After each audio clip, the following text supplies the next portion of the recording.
The sun blazed mercilessly over the New Mexico Territory in the summer of 1882, casting long shadows across the dusty settlement of Socorro. Thomas Hartwell stood at the edge of his family's struggling ranch, watching vultures circle overhead like dark omens. At 19, he had the weathered hands of someone much older and eyes that held more responsibility than most men twice his age. The drought had been going on for 3 months now. Their cattle were dying, the well was running dry, and creditors were circling like those vultures above. Thomas wiped the sweat from his brow as he counted the remaining heads of livestock. 12 cows and a bull. That was all that remained of what had once been a modest but thriving operation. Behind him, the sound of approaching hoofbeats made him turn. His father, Samuel Hartwell, rode up on their last good horse, his face grim beneath his weathered hat. At 55, Samuel looked older than his years. The frontier had not been kind to him, and recent events had aged him even more rapidly.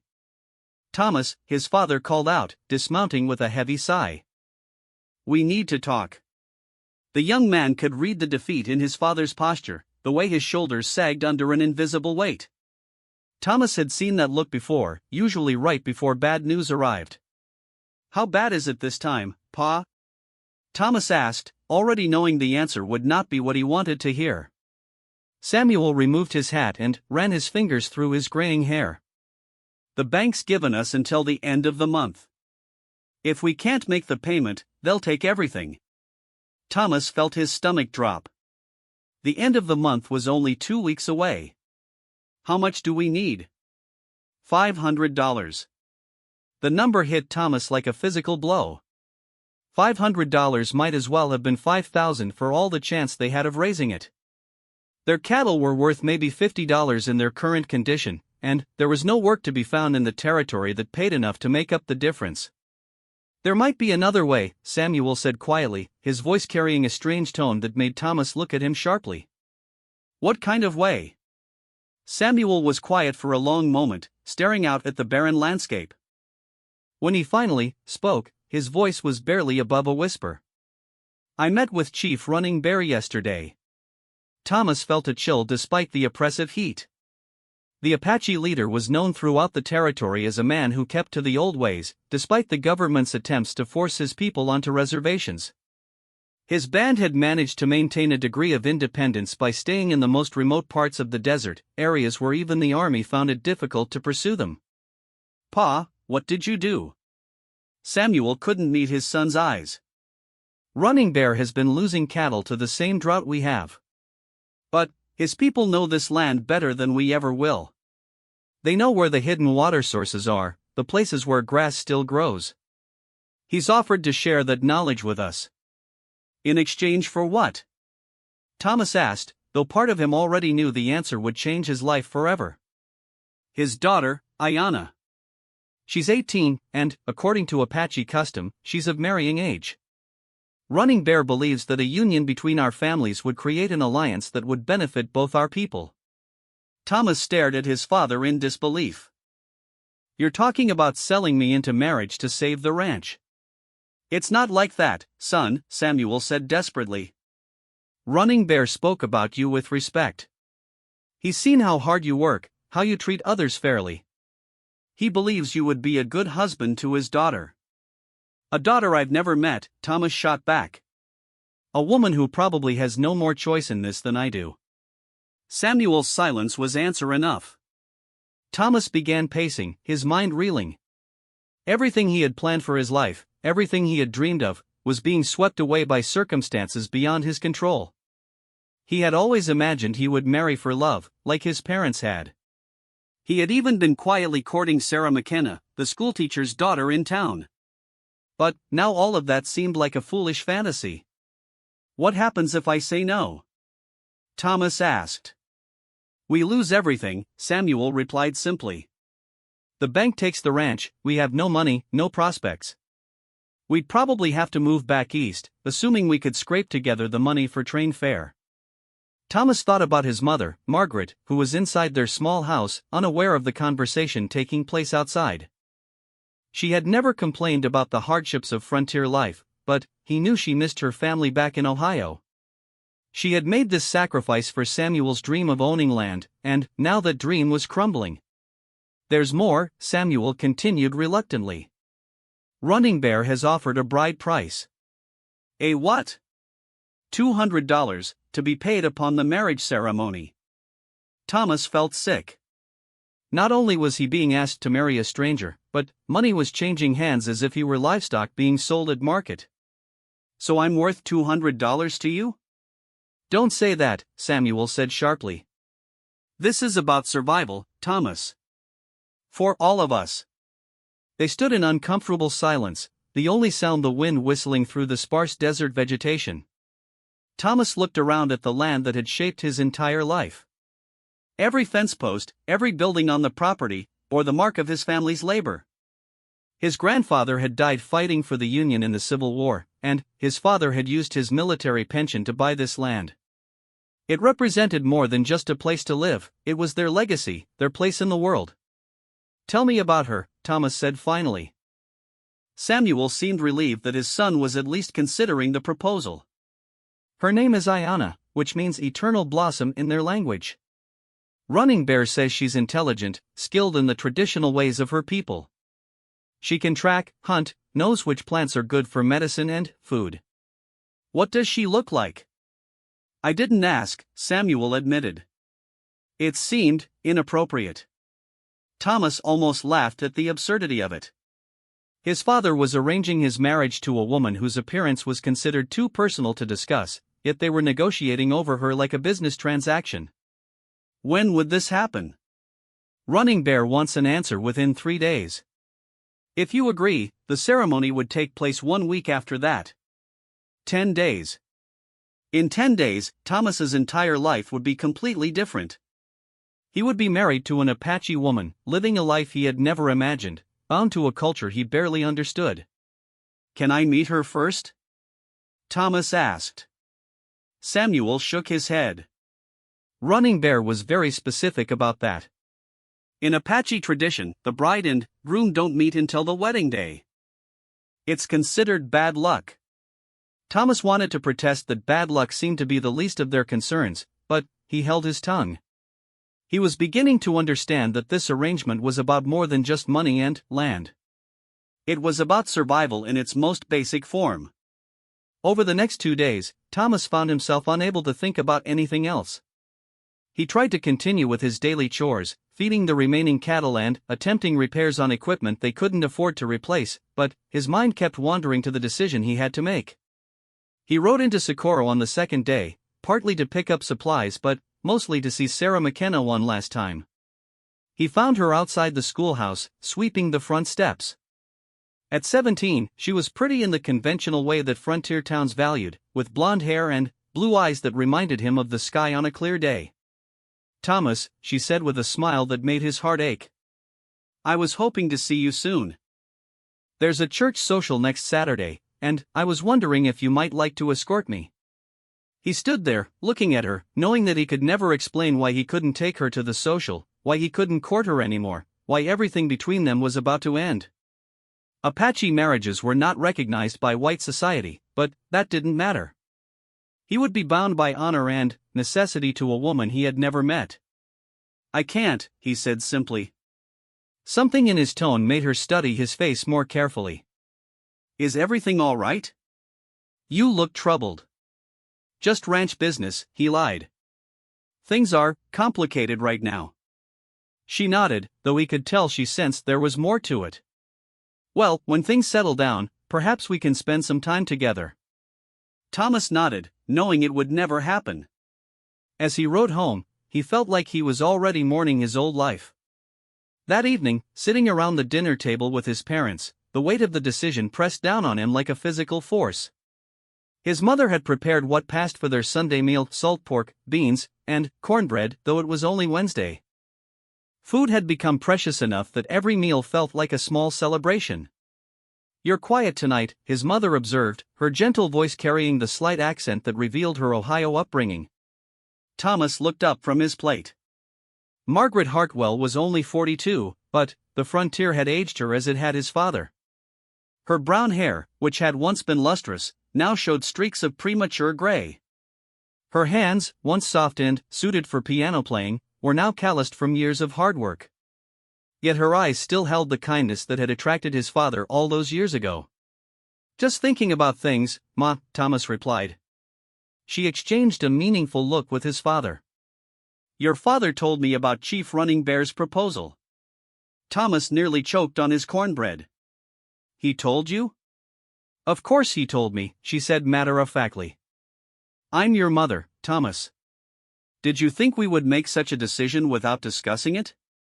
"And, what do you think?" Thomas asked, genuinely curious about his mother's perspective. Margaret was quiet for a moment, her hands folded in her lap.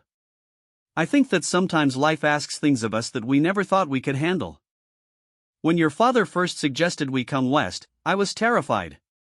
I had never lived anywhere but in town, with neighbors close by and a general store within walking distance.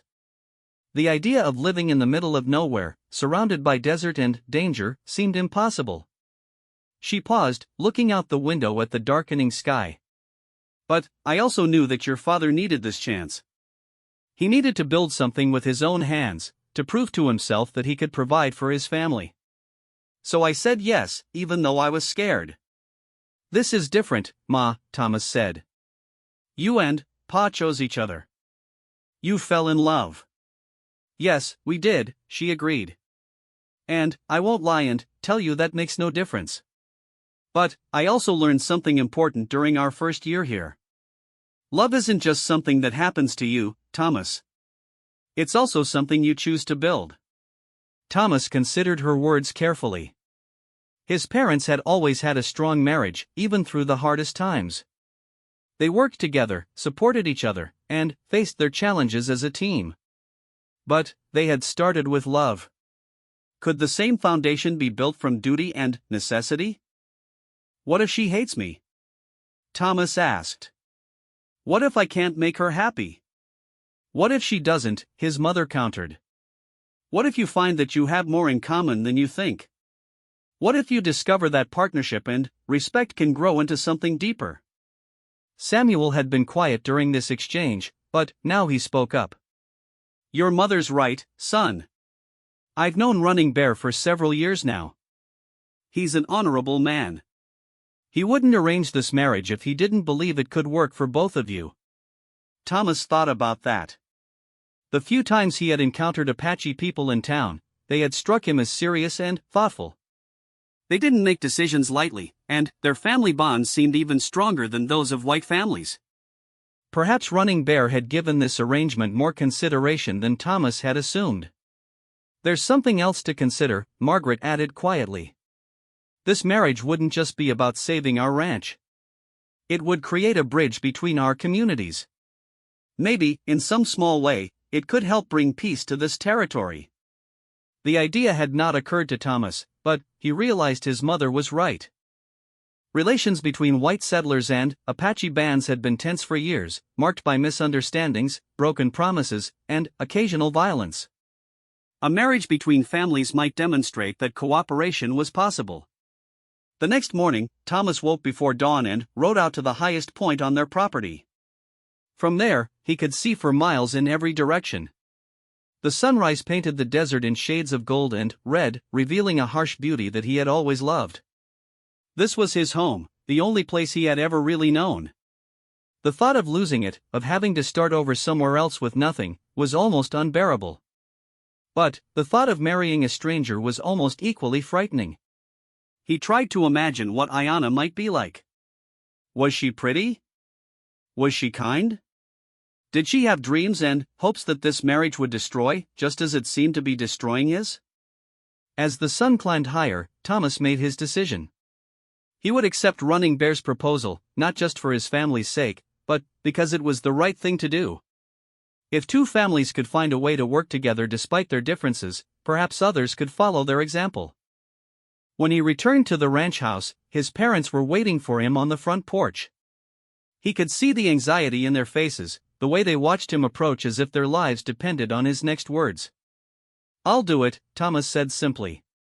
His mother's eyes filled with tears, though whether they were tears of relief or sadness, he couldn't tell. His father nodded solemnly, understanding the weight of what his son was accepting. "I'll ride out to Running Bear's camp this afternoon," Samuel said. "I'll tell him you accept his proposal." Thomas nodded, feeling as though he had just stepped off a cliff into an unknown future. In 1 week, he would marry Ayanna, the Apache woman whose name meant eternal blossom. He could only hope that something beautiful would indeed grow from this strange beginning. 20 miles south of the Heartfelt Ranch, in a hidden canyon where ancient cliff dwellings testify to generations of habitation, Ayanna sat grinding corn under the shade of a ramada.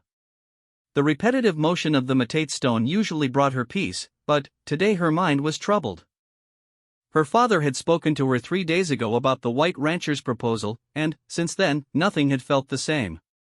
At 18, Ayanna was considered one of the most beautiful young women among her people.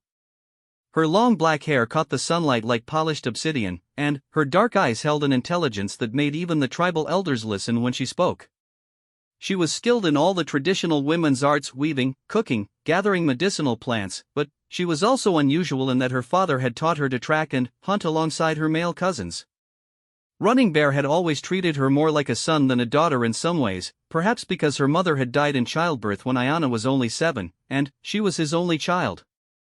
He had allowed her freedoms that other Apache women rarely enjoyed, and now he was asking her to give up those freedoms for the sake of their people's survival. "You seem far away today, cousin," said a voice behind her. Ayanna looked up to see Desba, her closest friend and the daughter of her father's brother. At 19, Desba was already married to a respected warrior named Nasja and had given birth to her first child 6 months ago.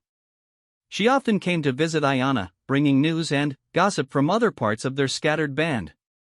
"I am thinking about many things," Ayanna replied, continuing to grind the corn with perhaps more force than necessary. Desba settled down beside her, automatically taking up a handful of corn kernels to help with the work. "About your father's arrangement with the white man?" Ayanna nodded. There were few secrets in their close-knit community, especially when they concerned matters as significant as marriage alliances. "What do you think of him?" Desba asked. "The young white man?" "I have never seen him," Ayanna replied. "Father says he is hard-working and honest, but what does that mean?" "All men work hard when they must, and honesty can have many faces." Desba considered this. "My husband says the white settlers are not all the same. Some are greedy and cruel, taking what belongs to others. But others respect the land and try to live in peace." "And which kind is Thomas Hartwell?" Ayanna asked. "That is what you will discover, I suppose." They worked in companionable silence for a while, the sound of stone against stone joining the whisper of wind through the canyon. Finally, Ayanna set down her grinding stone and looked at her friend. "Were you afraid when you married Nasja?" she asked. Desba smiled at the memory. "Terrified. But I had known him all my life. I had watched him grow from a boy who pulled my braids to a man who could provide for a family." "You do not have that comfort." "No," Ayanna agreed. "I do not even know what he looks like." "Appearance is not everything," Desba said gently. "My grandmother always said that a man's face tells you how he was born, but his hands tell you how he lives." Ayanna thought about that. "I wonder what his hands are like." "You will know soon enough." That evening, Ayanna sat with her father around their cooking fire. Running Bear was a man of 50 years, his face weathered by decades of desert sun and wind. His hair, now streaked with silver, was braided with eagle feathers that marked his status as a war leader and chief. Despite his fierce reputation among white settlers, Ayanna had only ever known him as a patient and loving father. "You have been quiet since we spoke of the marriage," he observed, stirring the rabbit stew that would be their dinner. "I have been thinking about what you said," Ayanna replied carefully. "And what have you concluded?" Ayanna stared into the fire, watching the flames dance against the gathering darkness. "That you would not ask this of me if there was another way." Running Bear nodded slowly. "You know me well, daughter. This decision has caused me many sleepless nights. Tell me again why you believe this alliance is necessary." Running Bear set down his stirring stick and looked at his daughter with serious eyes. The old ways of our people are ending, Ayana. We can fight against this change and be destroyed, or we can adapt and find a way to survive. The government wants to put all Apache people on reservations, to make us live like prisoners on land that cannot support us. Ayana knew this was true. Several bands had already been forced onto the San Carlos Reservation in Arizona Territory, where disease and starvation were common. The lucky ones had died quickly. But if we can show that Apache and white people can live and work together, perhaps we can negotiate for better terms. Perhaps we can keep some of our traditional lands and ways. And you think my marriage to this Thomas Hartwell will accomplish this? I think it is a beginning, Running Bear said. His father has treated our people fairly in the past. When our hunting parties have encountered his cattle, he has not called for soldiers. When we have needed to water our horses at his wells during dry seasons, he has not forbidden it. Ayana nodded. This was true. Samuel Hartwell had a reputation for being reasonable, unlike some of the other ranchers in the territory who shot first and asked questions later. There is something else, Running Bear continued.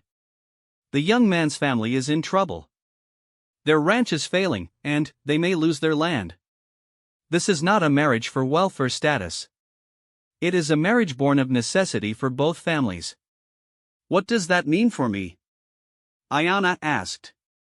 It means that you will not be marrying into luxury. You will be expected to work hard and contribute to your new family's survival. But it also means that you will be valued for what you can provide, not treated as decoration.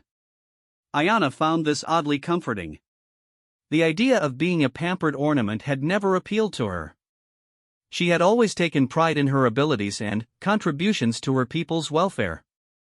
What will I be expected to do? She asked. The same things you do now, but in a different place and perhaps in different ways. You will cook, manage a household, bear children when the time comes. But your skills in tracking, hunting, and finding water and food plants will be valuable to them.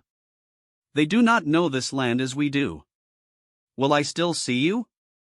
Will I still be Apache? Running Bear reached over and touched his daughter's hand. You will always be my daughter, and you will always carry Apache blood.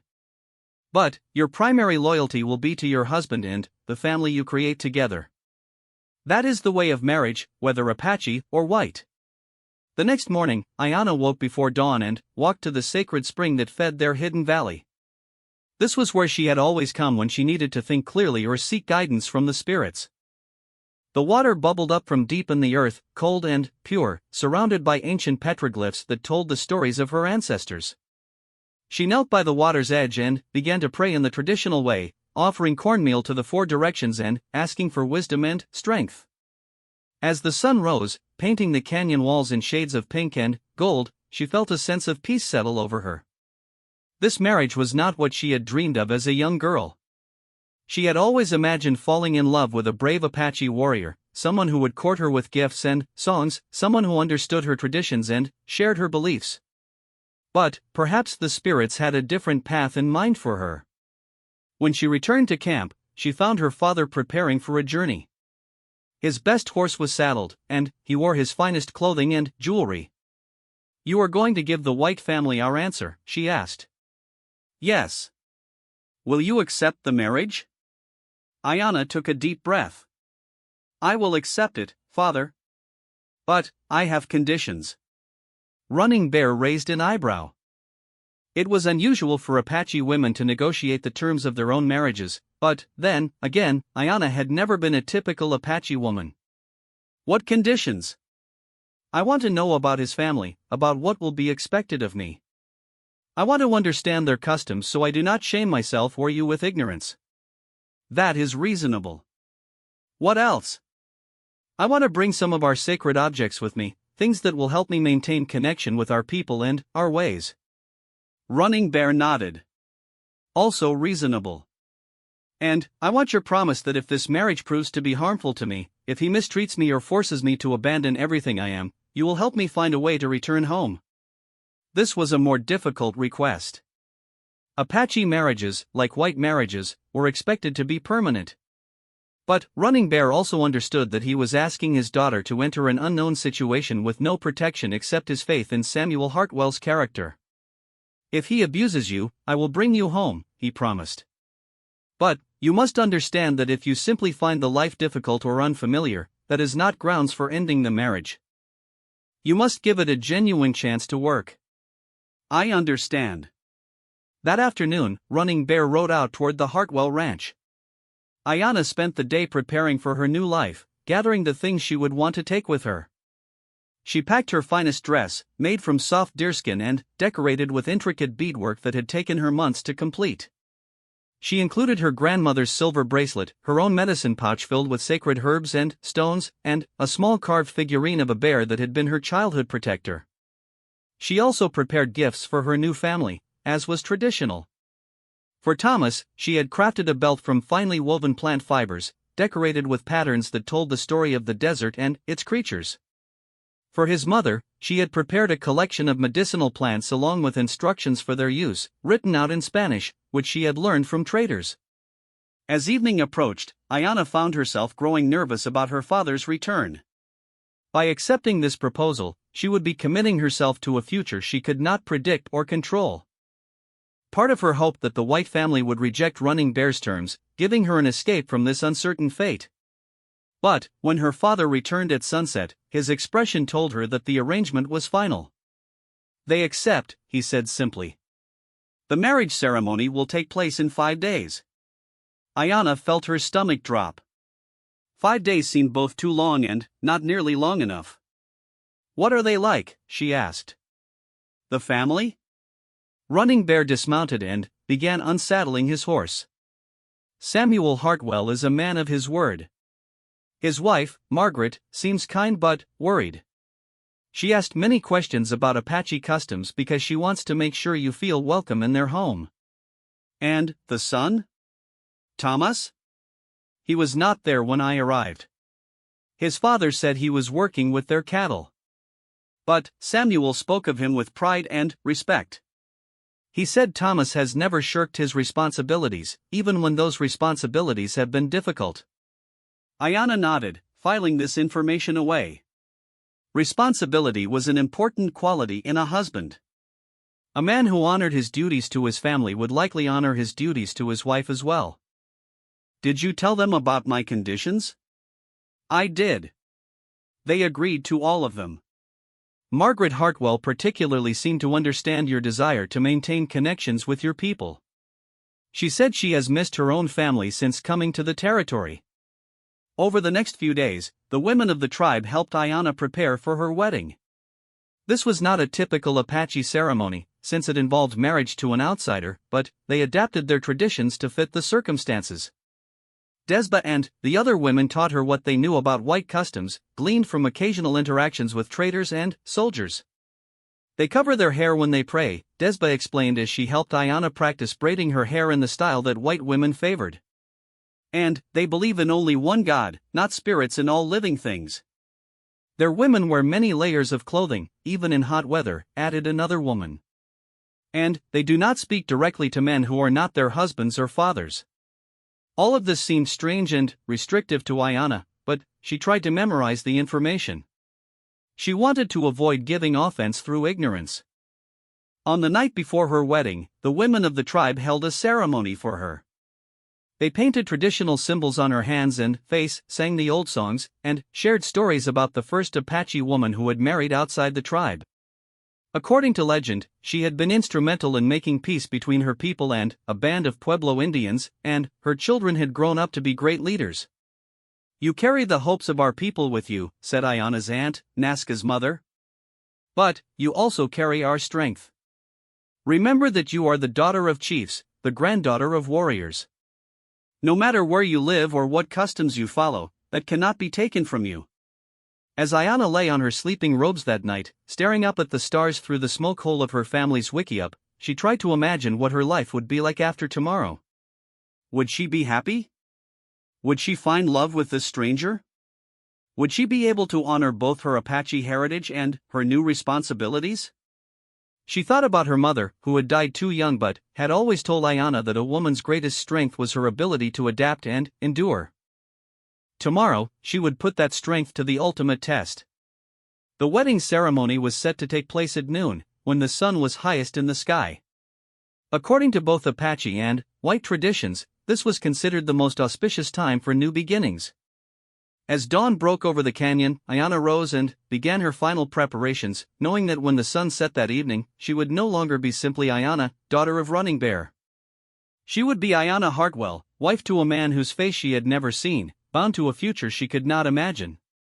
The morning of the wedding dawned clear and still, with the kind of desert silence that seemed to hold its breath.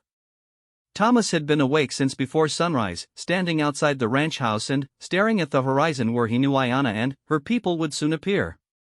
His stomach churned with a mixture of anticipation and dread that no amount of coffee seemed to settle.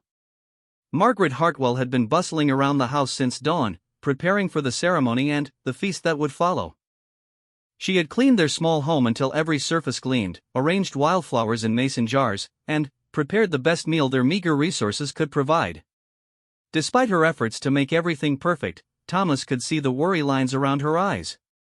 "You don't have to do all this, Ma," Thomas said as he came inside to find her rearranging the flowers for the third time. "Of course I do," she replied, not looking at him. "This young woman is leaving everything she knows to become part of our family. The least we can do is make her feel welcome." Samuel emerged from their bedroom wearing his best suit, the same one he had worn to his own wedding 20 years earlier. It was slightly too tight now, but it was clean and pressed. He carried a small wooden box in his hands. "What's that, Pa?" Thomas asked. "Your grandmother's wedding ring," Samuel replied, opening the box to reveal a simple gold band. I thought Ayana might like to have it." Thomas took the ring and examined it. His grandmother had worn it for 50 years of marriage, through good times and hardships. The gold was worn smooth by decades of wear, and the small engraving inside was barely visible, but it represented something lasting and precious. "Are you sure?" Thomas asked. "Your grandmother would have wanted it to go to your bride," Samuel said firmly. "Doesn't matter how the marriage came about. What matters is what you make of it." At 10 o'clock, a scout arrived to announce that the Apache wedding party was approaching.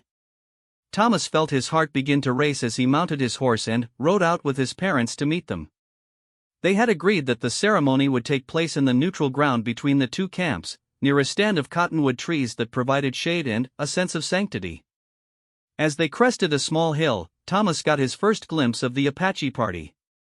There were perhaps 20 people on horseback, moving in a tight formation across the desert floor. Even from a distance, he could see that they were dressed in their finest clothing, and several of them carried ceremonial weapons or staffs that caught the sunlight. Leading the group was Running Bear, mounted on a magnificent painted horse and wearing a war bonnet that marked his status as a chief. Behind him rode a figure in white that Thomas assumed must be Ayana, though a traditional wedding veil obscured his view of her face. As the two parties approached each other, Thomas tried to calm his racing heart. In a few minutes, he would meet the woman who was to be his wife, and his life would be forever changed. The Apache party halted about 50 yards away, and Running Bear rode forward alone. Samuel did the same, and the two fathers met in the space between their people. They spoke briefly in Spanish, which both men knew, settling the final details of the ceremony. Then, Running Bear gestured, and the figure in white dismounted and walked toward the center of the gathering. Thomas felt his breath catch as Ayana approached. She was beautiful, but not in the way he had expected. Her beauty was not the soft, delicate kind prized by white society, but something stronger and more elemental. She moved with the fluid grace of someone who had never known a moment of clumsiness, and even through the veil, he could see that her posture spoke of confidence and dignity. When she reached the center of the circle, she stopped and stood perfectly still, waiting. Thomas realized it was his turn to approach her. He dismounted and walked toward his bride, acutely aware that every eye was upon him. The Apache people were studying him as carefully as he had studied them, evaluating whether he was worthy of their chief's daughter. When he reached Ayana, they stood facing each other in silence. The wedding veil prevented him from seeing her face clearly, but he caught glimpses of dark eyes that seemed to be appraising him with equal curiosity. Running Bear and Samuel joined them, along with a white-haired Apache man who Thomas assumed was some kind of shaman or religious leader. Samuel had arranged for the local minister to perform the Christian ceremony, but it had been agreed that Apache traditions would also be honored. Thomas Hartwell, Running Bear said formally, "I present to you my daughter, Ayanna. She is trained in all the arts of womanhood, skilled in the ways of the desert, and strong enough to be a true partner to a man who deserves one." Thomas cleared his throat. "Chief Running Bear, I accept your daughter as my wife. I promise to provide for her, protect her, and honor her as a member of my family." The Apache shaman stepped forward and began to speak in his native language. Thomas didn't understand the words, but the rhythm and tone suggested a prayer or blessing. The old man produced a bundle of sage and sweet grass, lighting it and allowing the smoke to drift over the assembled people. Then, the minister arrived, a thin man named Reverend Collins who served the scattered Christian community in the territory. He looked somewhat nervous about performing a ceremony that combined Christian and Apache elements, but Samuel had apparently convinced him that it was in the interest of peace. "Dearly beloved," Reverend Collins began, "we are gathered here today to join this man and this woman in holy matrimony." As the familiar words of the Christian marriage ceremony filled the air, Thomas found himself stealing glances at Ayanna. She stood perfectly still and attentive, though he wondered how much English she understood. Her hands, he noticed, were graceful but strong, with calluses that spoke of hard work and practical skills. When it came time for the vows, Thomas spoke his lines clearly, trying to put sincerity into words that felt strange in this context. When Ayanna's turn came, she spoke in careful, accented English. "Ayanna, take you, Thomas, as my husband. I promise to be faithful to you, to work beside you, and to honor the agreement between our families." Her voice was lower than he had expected, with a musical quality that made even the formal words sound graceful. Reverend Collins asked for the ring, and Thomas produced his grandmother's gold band. As he slipped it onto Ayanna's finger, their hands touched for the first time. Her skin was warm and surprisingly soft, despite the calluses. "By the power vested in me by the territory of New Mexico, I now pronounce you husband and wife," Reverend Collins said. "Thomas, you may kiss your bride." This was the moment Thomas had been dreading. How did one kiss a stranger, especially one whose face was still hidden by a veil? He reached up carefully and lifted the edge of the veil, getting his first clear look at his wife's face. Ayanna was indeed beautiful, but it was her eyes that struck him most. They were large and dark, almost black, and they held an intelligence that seemed to see straight through him. Her skin was smooth and bronze, her features perfectly proportioned.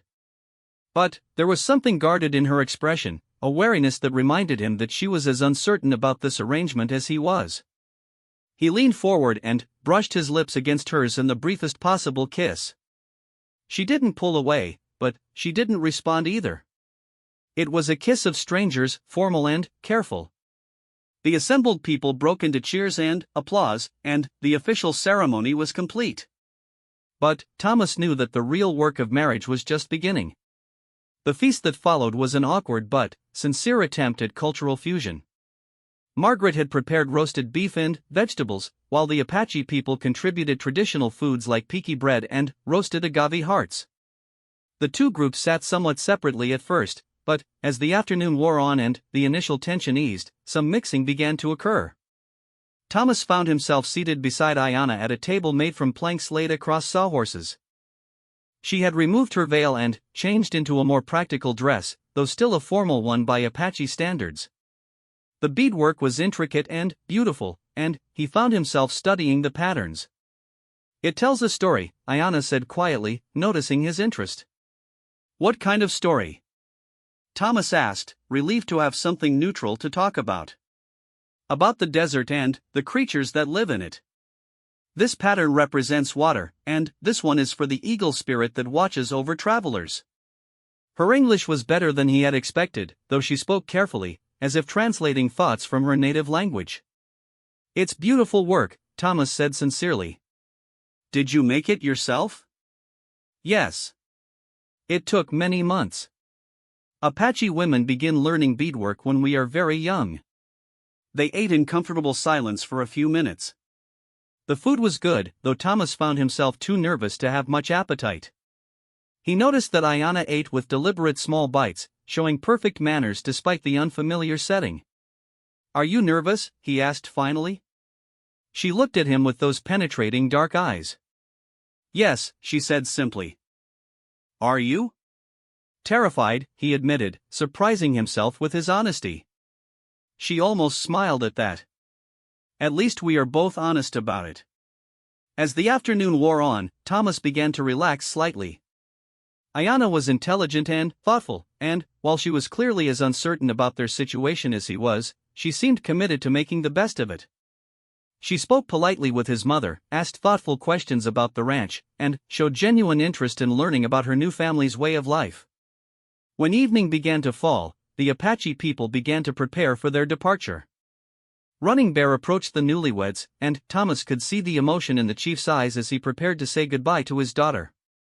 "Ayanna," he said in English, clearly for Thomas's benefit, "remember that you carry the strength of your ancestors with you. Be proud of who you are, but be open to who you might become." He turned to Thomas. "She is my greatest treasure. I am trusting you with the most precious thing in my life." "I understand, sir," Thomas replied. "I won't forget that." Running Bear nodded, then embraced his daughter in a long, tight hug. Thomas could see tears in Ayanna's eyes as she said goodbye to her father and the other members of her tribe. This was perhaps the hardest part of the entire arrangement, the knowledge that she was leaving behind everyone and everything familiar. As the Apache party rode away into the gathering dusk, Thomas stood beside his new wife and watched them disappear into the desert. When the last rider had vanished from sight, he turned to find Ayanna wiping tears from her cheeks. "I'm sorry," he said quietly. "I know this must be very difficult." "It is the way of marriage," she replied, trying to compose herself. "A woman leaves her father's house to join her husband's family. But, not usually this far from everything she knows." She looked at him with something that might have been gratitude. "You understand that this is not easy for me." "It's not easy for either of us," Thomas said. "But, maybe we can figure it out together." As they walked back toward the house where they would begin their new life as husband and wife, Thomas felt a strange mixture of hope and uncertainty. The day had gone better than he had dared to expect. Ayanna seemed like a good person, intelligent, dignified, and willing to try to make their unusual arrangement work. But he also knew that the real challenges lay ahead. Living together, learning each other's ways, building something resembling a real marriage from the foundation of necessity and arrangement, all of that would require more than good intentions. That night, Margaret had prepared a separate sleeping area for Ayanna in the small room that had once served as Thomas's bedroom. Thomas would sleep in the main room until they could build an addition to the house. It was a practical arrangement that acknowledged the awkwardness of their situation while maintaining propriety. As Thomas lay on his bedroll that first night, listening to the unfamiliar sounds of another person moving quietly in the next room, he wondered what Ayanna was thinking. Was she regretting her decision? Was she afraid? Was she as confused about their future as he was? Tomorrow they would begin the real work of learning to be married. Tonight, they were still strangers who happened to share a name and a legal bond. But, perhaps, with time and patience and good intentions, they might become something more. 3 weeks had passed since the wedding, and the Hartwell Ranch was slowly finding its new rhythm. The addition of Ayanna to the household had brought changes that no one had quite anticipated.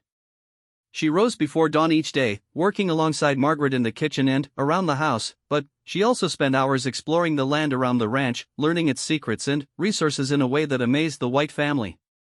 Thomas had been surprised to discover that his new wife was not the subdued, obedient woman he had expected. Apache women, it turned out, were partners in their family's survival, not merely decorative appendages. Ayanna had opinions, skills, and a quiet strength that commanded respect. She was also proving to be an invaluable addition to their struggling ranch. On the third day after their wedding, she had led Thomas to a hidden spring 2 miles from the house that his family had never known existed.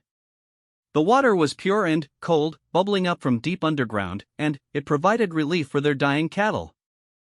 By the end of the first week, she had identified several plants that could supplement their meager food stores and shown Margaret how to prepare nutritious meals from desert vegetation that the White family had considered worthless weeds. But, perhaps most importantly, Ayanna had brought with her knowledge of where to find the best grazing areas during the drought. She had guided Thomas to hidden valleys where grass still grew green and thick, places that allowed their remaining cattle to regain strength and health. The financial crisis that had prompted the marriage arrangement was slowly easing. The cattle were recovering, the ranch had reliable water sources, and Samuel had been able to negotiate an extension on their bank loan thanks to the improved prospects for their operation. Yet despite these practical benefits, the marriage itself remained strangely formal and distant. Thomas and Ayanna worked well together, spoke politely to each other, and had settled into comfortable routines. But there was still a careful distance between them, as if they were business partners rather than husband and wife. Thomas found himself watching Ayanna more and more as the days passed. There was something graceful about everything she did, from the way she moved through the kitchen to the way she gentled the horses. She was clearly intelligent and capable, but there was also something mysterious about her that he couldn't quite understand. Sometimes he would catch her staring off toward the southern horizon with an expression of such longing that it made his chest ache. On this particular morning, as Thomas prepared to ride out to check on the cattle in the north pasture, Ayanna approached him with an unusual request. "I would like to come with you today," she said, standing by the corral fence where he was saddling his horse. Thomas looked up in surprise. She had never asked to accompany him on his ranch work before, preferring to spend her time with Margaret or exploring the immediate area around the house. "It's going to be a long day," he said. "We'll be riding for hours in the heat." "I am used to long rides," she replied simply. "And there is something I wish to show you." Something in her tone made him look at her more carefully. There was an intentness in her dark eyes that suggested this was more than a casual request. "All right," he said. "Can you be ready in 10 minutes?" She nodded and went to saddle her own horse, a sturdy pinto mare that Running Bear had left for her use. Thomas watched her prepare for the journey, noting how efficiently she worked and how the horse responded to her gentle touch. Everything about the way she handled animals suggested years of experience and natural skill. They rode out together into the morning heat, heading north toward the grazing areas where Thomas kept their recovering cattle. For the first hour, they traveled in comfortable silence, both of them scanning the landscape for signs of the herd. "Thomas," Ayanna said finally, "may I ask you something?" "Of course." "Do you regret this marriage?" The question caught him off guard. He reined in his horse and turned to look at her. She had stopped as well, and was studying his face with those penetrating dark eyes. "Why do you ask?" "Because I need to know if you see me only as a tool to save your family's land, or if there is any possibility that you might come to see me as something more." Thomas felt heat rise in his cheeks that had nothing to do with the desert sun. The question was so direct, so honest, that it demanded an equally honest answer. "I don't regret it," he said slowly. "But I'll admit that I don't know what to make of it either. This isn't how I imagined marriage would be." "How did you imagine it?" He thought about Sarah McKenna, about the conventional courtship and romantic love he had expected to find. "I thought I would marry someone I had chosen myself. Someone I had fallen in love with." Ayanna nodded thoughtfully. "And I thought I would marry a warrior of my own people, someone who shared my beliefs and understood my ways without explanation." "Do you regret it?" Thomas asked. She was quiet for a long moment, looking out over the vast desert landscape. "I regret the necessity that made it happen," she said finally. "But I do not regret you." Something in the way she said it made Thomas's heart skip a beat. There was a warmth in her voice that he hadn't heard before, a suggestion that perhaps their careful politeness was beginning to evolve into something deeper. They rode on, and, as the morning progressed, Thomas found himself seeing the land differently through Ayanna's eyes. She pointed out subtle signs that he had never learned to read, the way certain plants indicated underground water, how animal tracks told stories about the health of the ecosystem, or the best sheltered areas could be found during storms.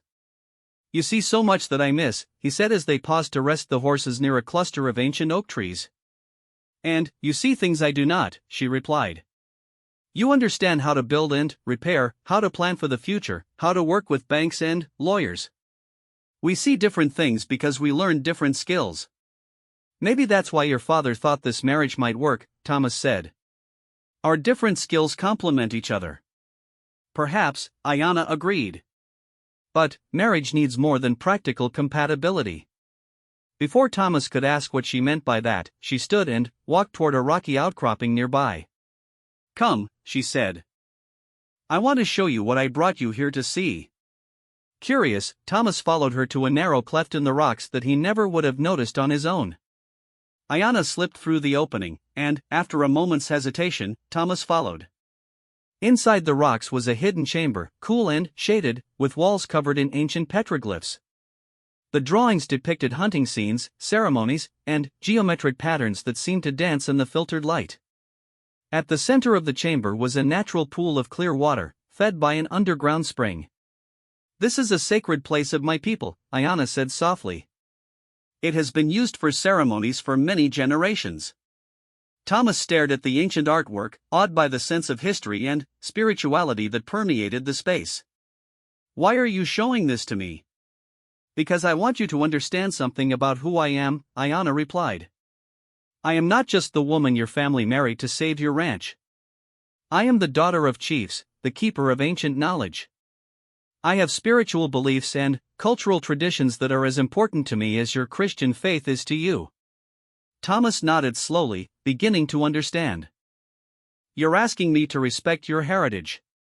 I am asking you to see me as a complete person, not just as a useful tool. The chamber felt charged with significance, and Thomas realized that this was a turning point in their relationship. Ayanna was offering him something precious, a glimpse into her true self, her spiritual world, her deepest identity. Thank you for trusting me with this, he said sincerely. I do see you as more than just an arrangement. I'm still learning how to see you as my wife, but I know you're much more than what our families needed from this marriage. Something shifted in Ayanna's expression, a warmth and vulnerability that he hadn't seen before. There is something else I want to show you, she said. She reached into a small leather pouch she carried and withdrew an object wrapped in soft cloth. When she unwrapped it, Thomas saw a beautiful piece of silver jewelry, a pendant in the shape of a bear, inlaid with turquoise and hung on a braided leather cord. This belonged to my grandmother, Ayanna explained. She was a powerful medicine woman, and this pendant was blessed by the bear spirit for protection and strength. According to our traditions, a bride gives her husband a gift that represents her hopes for their marriage. Thomas stared at the pendant, understanding the significance of what she was offering. Ayanna, I can't take something that important to your family. It is meant to be given, she said firmly. My grandmother told me that when I found a man worthy of sharing my life, I should give him this pendant so that the bear spirit would protect him and guide him to be a good husband. And, you think I'm worthy of it? She stepped closer to him, close enough that he could see the flecks of gold in her dark eyes. You have been kind to me. You have tried to understand my ways. You work hard and treat your family with respect. These are the qualities of a good man. As she reached up to place the cord around his neck, Thomas felt something electric pass between them. Her fingers brushed against his skin as she adjusted the pendant, and, for the first time since their wedding, he felt a genuine spark of attraction and connection.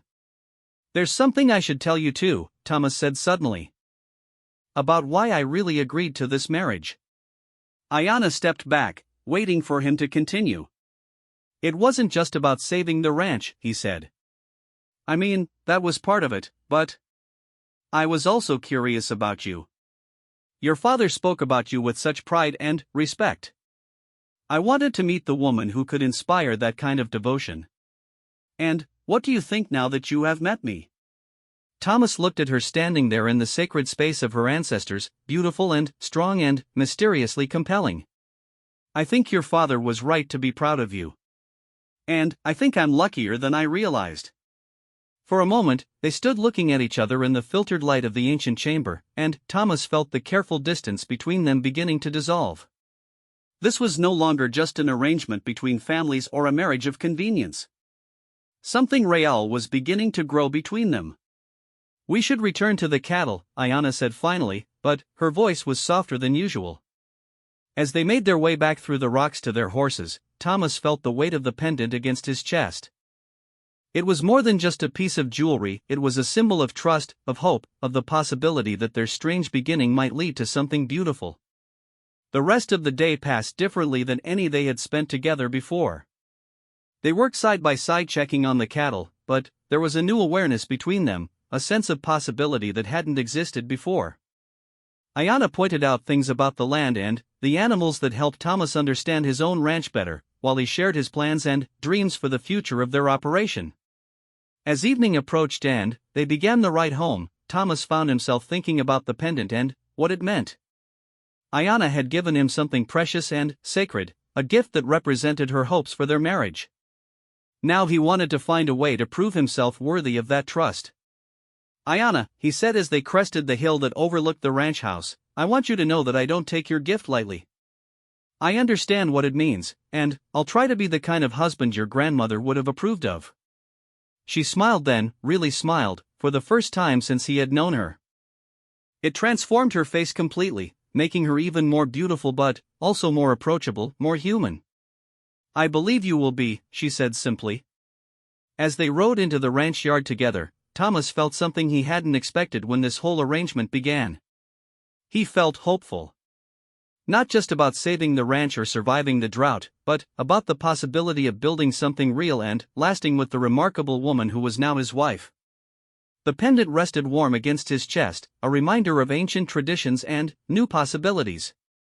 Whatever challenges lay ahead, Thomas was beginning to believe that he and Ayanna might face them not just as reluctant partners in a marriage of convenience, but as true companions who had chosen to build something meaningful together. 6 months after their wedding, the Hartwell Ranch was thriving in ways that no one had imagined possible. The spring rains had finally come, ending the terrible drought, but even before nature's intervention, the combination of Thomas's determination and Ayanna's knowledge had transformed their struggling operation into one of the most successful ranches in the territory. The cattle were fat and healthy, grazing in pastures that Ayanna had identified as having the best grass and water access. The ranch now boasted 3 reliable water sources, including the sacred spring that had become a symbol of the partnership between Apache wisdom and settler determination. Samuel had been able to not only pay off the bank loan but also purchase additional livestock and equipment. More importantly, the marriage between Thomas and Ayanna had evolved from a practical arrangement into something neither of them had expected to find. Love had grown slowly between them, built on mutual respect, shared challenges, and countless small moments of understanding and connection. Thomas woke early on this crisp October morning to find Ayanna's side of their bed empty. Over the past few months, they had gradually moved from the awkward separate sleeping arrangements of their first weeks to sharing not just a bed but genuine intimacy. The transformation had been gradual and natural, growing out of friendship and partnership into something deeper and more passionate. He found her outside, standing by the corral fence and watching the sunrise paint the desert in shades of gold and pink. She was wearing one of the practical dresses that Margaret had helped her sew, but she had braided eagle feathers into her long black hair in the traditional Apache way. The combination of white and Apache fashion had become her signature style, representing the two worlds she now bridged with natural grace. "You're up early," Thomas said, settling beside her on the fence rail. "I was thinking about my father," she replied, not taking her eyes off the horizon. "Wondering how he is, whether the winter will be hard for my people." Thomas understood her concern. Although Ayanna had adapted remarkably well to her new life, she still worried about the Apache band that remained hidden in the desert canyons. Running Bear had visited twice since their wedding, both times bringing news that the government's pressure on Apache peoples was increasing. There was talk of forcing all remaining bands onto reservations, regardless of their wishes or previous agreements. "Maybe we could invite him to spend the winter here," Thomas suggested. "The Apache people, I mean. We have enough land and water to support a larger group, especially now that we know how to use the resources properly." Ayanna turned to look at him with surprise and something that might have been hope. "You would do that? Invite my people to stay on your land?" "Our land," Thomas corrected gently. "And, yes, I would. Your father helped save our ranch with his knowledge and his daughter. It seems only right that we share our good fortune with him." The smile that spread across Ayana's face was radiant.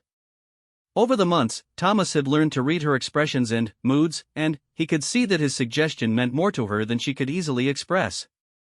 There would be practical benefits too, Thomas continued, warming to the idea. Your people know things about surviving in the desert that we're still learning. They could teach us, and we could offer them safety and resources during the difficult times ahead. The government might not approve, Ayana warned. Let me worry about the government, Thomas said with more confidence than he felt. We have friends in Santa Fe now, people who respect what we've accomplished here. And our ranch has become an example of successful cooperation between white and Apache peoples. That carries some political weight. This was true. Word had spread throughout the territory about the Heartfelt ranch and the unusual marriage that had saved it. Government officials, newspaper reporters, and other ranchers had visited to see for themselves how the arrangement was working. Most came away impressed by the prosperity and harmony they observed. As they stood talking, Margaret emerged from the house carrying a letter. Thomas, she called, this came for you yesterday, but you were out with the cattle when the mail rider arrived.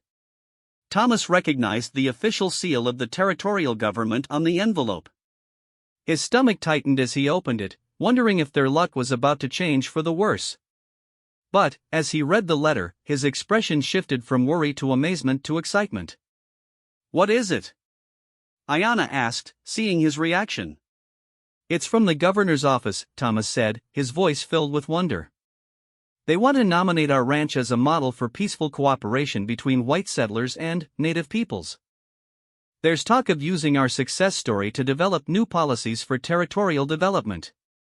Margaret clapped her hands together in delight. Oh, Thomas. Think what this could mean for all of us.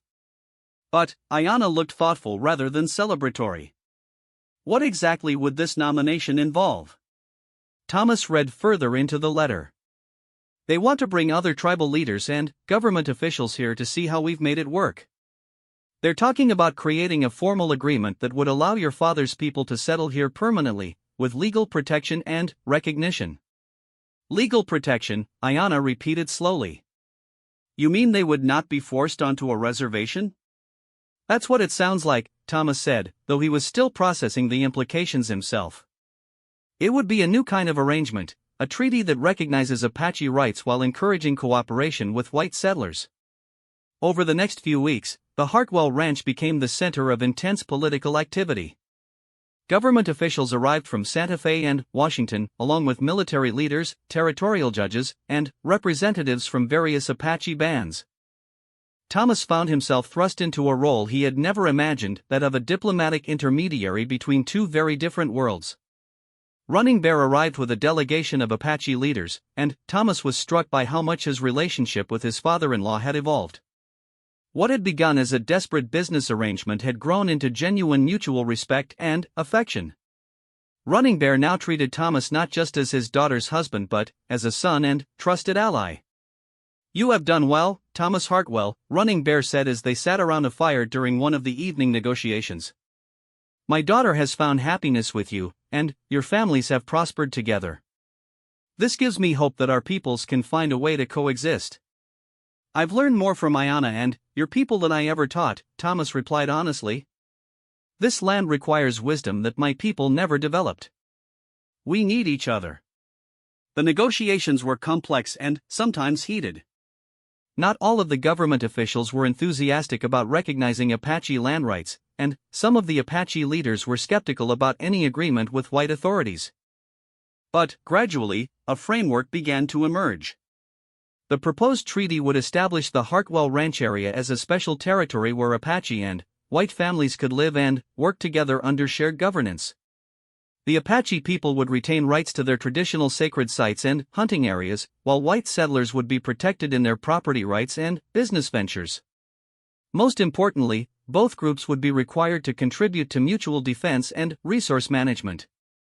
Ayana played a crucial role in these negotiations, serving as a translator not just of languages but of cultures.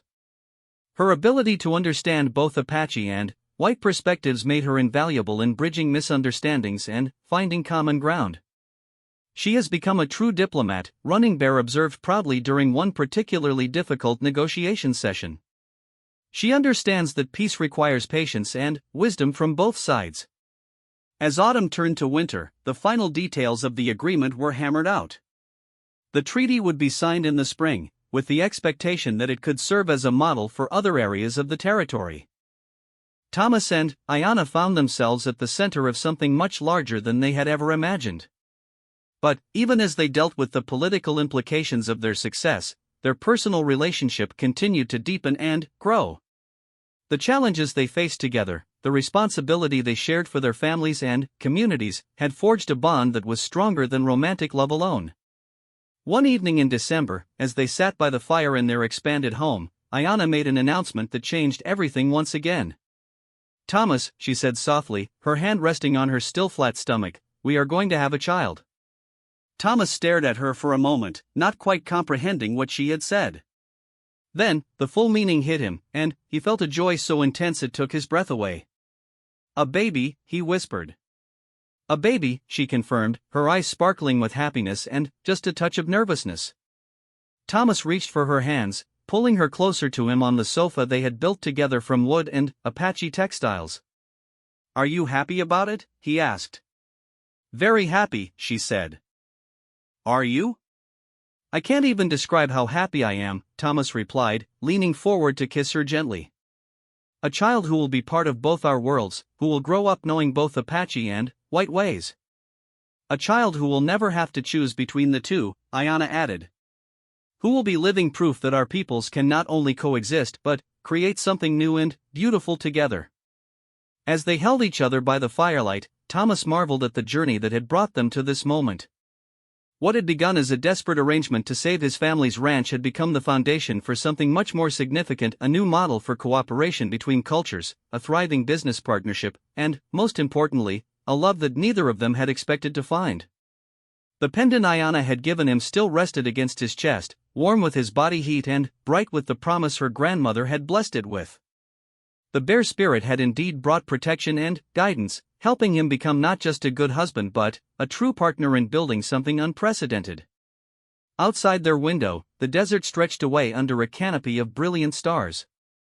Somewhere out there, Apache families were preparing to make the Heartfelt ranch area their permanent home, secure in the knowledge that they would be protected and welcomed.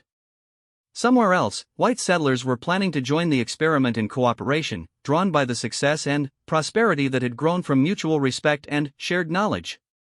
Their child would be born into a world where Apache and white children played together, where two languages were heard in the same households, where different traditions were honored and celebrated rather than seen as threats to be eliminated.